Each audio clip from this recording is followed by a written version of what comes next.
Сайн бацгаана. Намайг Тоя гэдэг.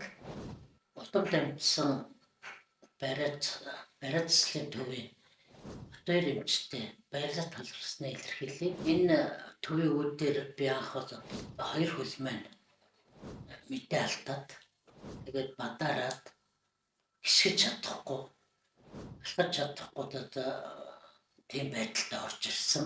10 удаа бариулаад өнөөдөр маш сайхан сэтгэл өндөр болоод ингээд гарч байгаадаа туйл их баяртай.